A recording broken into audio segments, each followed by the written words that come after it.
அன்பானவர்களே, அன்பு வணக்கம். உங்கள் உள் இருக்கின்ற ஆன்மாவாகிய ஆண்டவனை வணங்குகிறேன். இறந்தவர் மனவேதனையை போக்குவதற்கு நீங்கள் செய்ய வேண்டிய பரிகாரம் என்ன என்பதை பற்றி மிக தெளிவாக தெரிந்து கொள்ள போகிறீர்கள். இறந்தவங்க யாருமே சந்தோஷமா இறப்பது இல்லை. மரணத்தை வா வா என்று வரவேற்பதும் இல்லை. மனிதர்கள் அனைவருமே பயப்படுகின்ற ஒரு பெரிய விஷயம் எது என்றால் மரணம்தான். மரண பயம் என்று சொல்லுவார்கள்.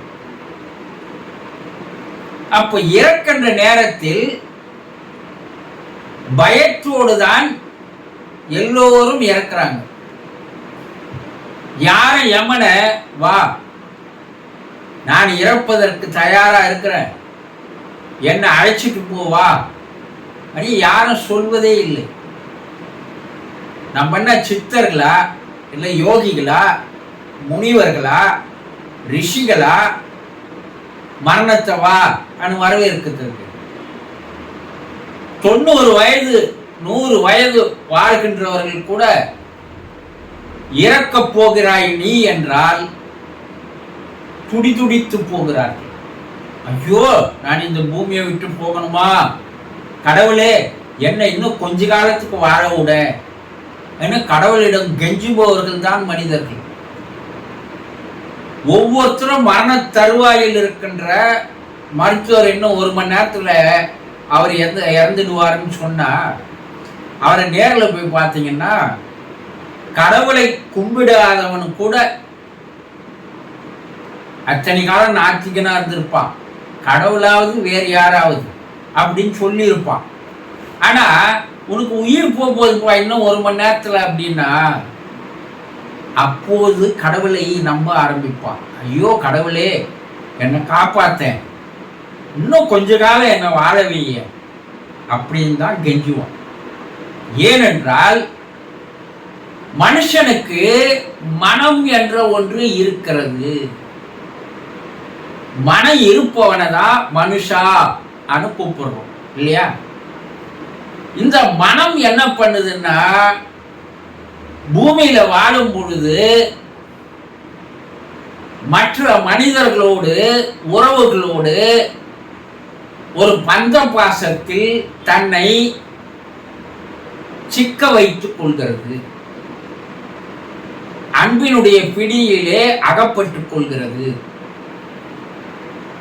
என்ன,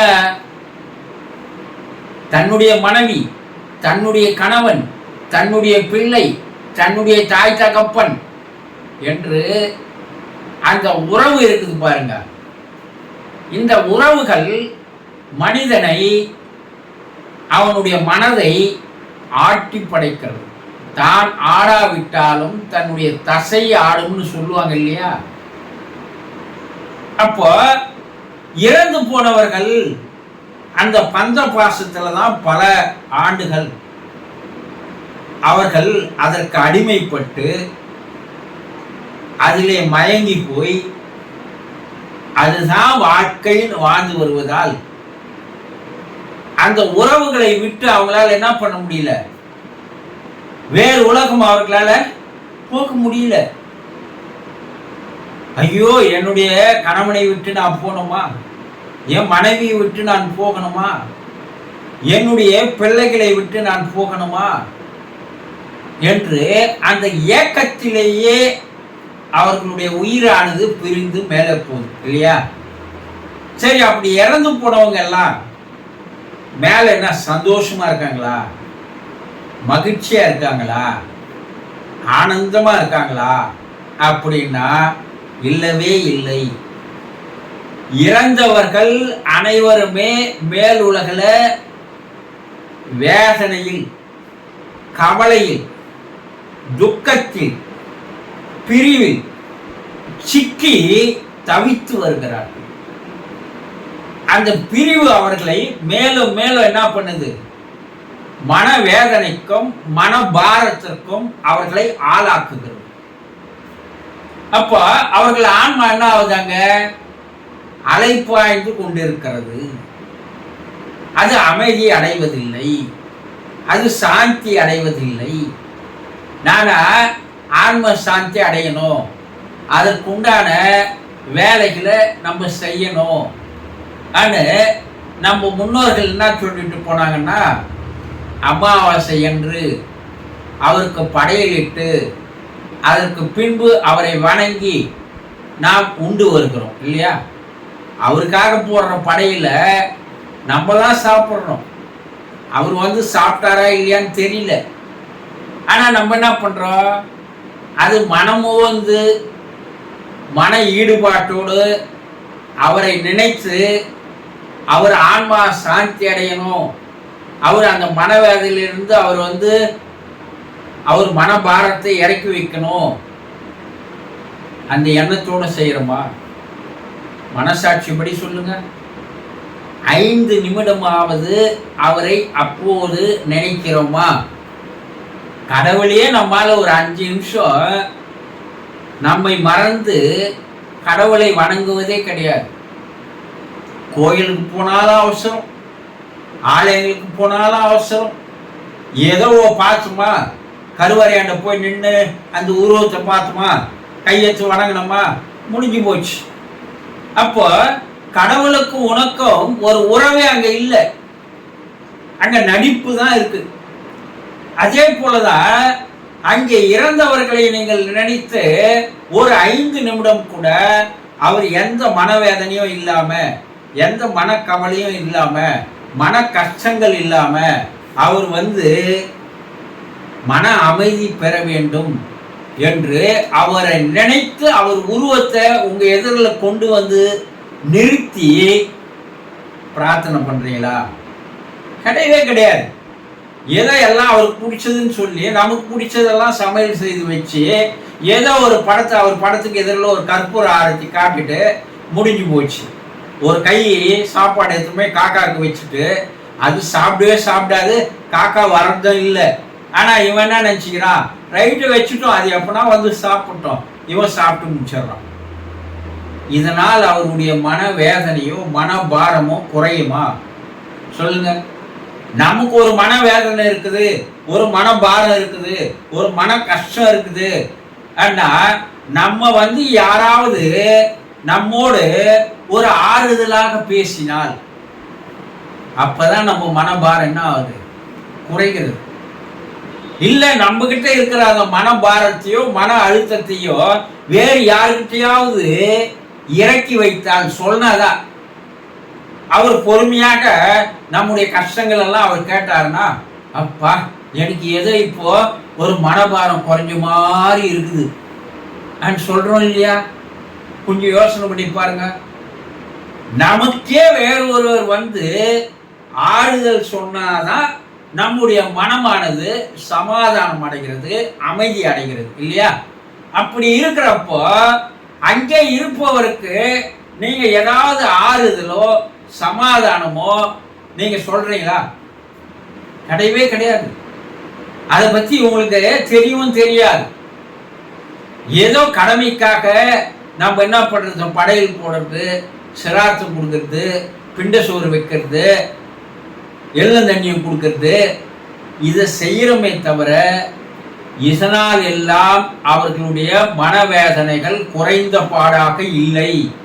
இதனால் எல்லாம் அவர்களுடைய மனக்கவலைகளோ மனபாரங்களோ குறைந்த பாடாக இல்லை என்று ஆவி உலக ஆராய்ச்சியிலே தெரிய வருகிறது. சரி, அப்ப நாங்க என்னதான் பண்ணணும் சொல்லுங்க. ஆனா நீங்கள் அமாவாசை அன்னைக்கு தான் அவரை கும்பிடணும்னு இல்லை. அவருடைய மனமும் உங்களுடைய மனமும் வாழ்ந்த போது இரண்டும் ஒன்றோடு ஒன்றாக கலந்து இருக்கிறது. உங்க மனைவி இறந்து போயிருந்தா அவங்க வாழ்ந்த போது எப்படி உங்களோட மன ஈர்ப்போடு இருந்தாங்களோ, கணவன் இறந்து போயிருந்தா அவர் எப்படி உங்க மனதோடு ஈர்ப்பா இருந்தாங்களோ, தாய் தந்தை இறந்து போயிருந்தா அவர்களுடைய மனம் எப்படி உங்களோடு ஈர்ப்பாக இருந்ததோ, அப்ப இரு மனமும் கலந்த நிலையிலே இருக்கும்போது நீங்கள் அவரை நினைத்து செய்ய வேண்டிய ஒரு உண்மையான பரிகாரம் என்ன, அது எப்படி பலன் தரும் அண்ணா, காலையிலும் மாலையிலும் அவரை நினைத்து ஒரு 5 நிமிடம் அவர் எந்த விதமான கஷ்டத்திலேயோ கவலையிலேயோ வேதனையிலோ மன அழுத்தத்திலோ இருந்தால் அதையெல்லாம் அவர்கள் விட்டு விலக வேண்டும். ஒண்ணு, நீங்க எதுக்கும் கவலைப்படாதீங்க, நீங்க எங்களை நினைத்து கஷ்டப்படாதீங்க, நீ வேதனைப்படாதீங்க, நீங்க அமைதியா இருங்க, மனதை நீங்க அமைதிப்படுத்துங்க, நீங்க மனசாந்தி படுங்க, அப்பதான் உங்களுடைய ஆன்மா சாந்தி அடையும் என்று அவரோடு நேருக்கு நேராக நீங்க கண்ணை மூடினீங்கன்னா அவர் உருவம் உங்க எதிரில் வரும் இல்ல, அப்ப அந்த கண் எதிரிலே அவர் உருவம் வந்தது, அந்த உருவத்தை பார்த்து நேரடியாக நீங்க வாய் விட்டு பேசணும்னு இல்லை, மனதோடு பேசுங்கள். மனதில் அவருக்கு ஆறுதல் கொடுங்க, அவங்களுக்கு ஒரு அமைதியை கொடுங்க, அவர்களுக்கு ஒரு மன வலிமையை கொடுங்க. அது நேரடியாக உங்களுடைய மனதில் எழுகின்ற அந்த எண்ணங்கள், அந்த பிரார்த்தனையானது உலகில் இருக்கின்ற, உலகை தாண்டி இருக்கின்ற அவரிடம் போய் அது சென்று சேருகிறது என்பது கண்டுபிடிக்கப்பட்டிருக்கிறது.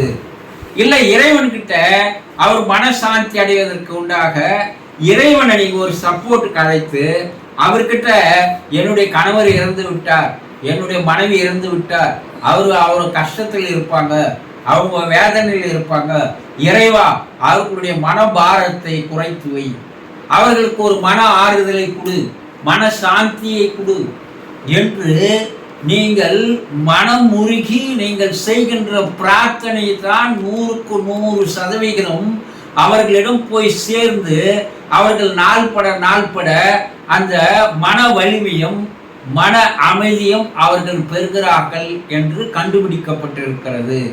மீது எந்த சடங்குகள் செய்தாலும் அதனால் எந்த விதமான பயனும் இல்லை, பலனும் இல்லை. நீங்கள் செய்கின்ற பிரார்த்தனை தான் உண்மையான பரிகாரம் என்பதை தெரிந்து கொண்டு காலை மாலை ஒரு 5 நிமிடம் அவருடைய படத்தின் எதிரிலே ஒரு மண் விளக்கில் ஒரு எண்ணெய் ஊற்றி ஒரு திரி வைத்து அதை விளக்கேற்றி நீங்கள் கண்ணை மூடி அவர் உருவத்தை எதிரில் கொண்டு வந்து நீங்கள் செய்கின்ற பிரார்த்தனை 100% உங்களுக்கு பலன் தரும் என்பதை தெரிந்து கொள்ளுங்கள். சந்தோஷம்.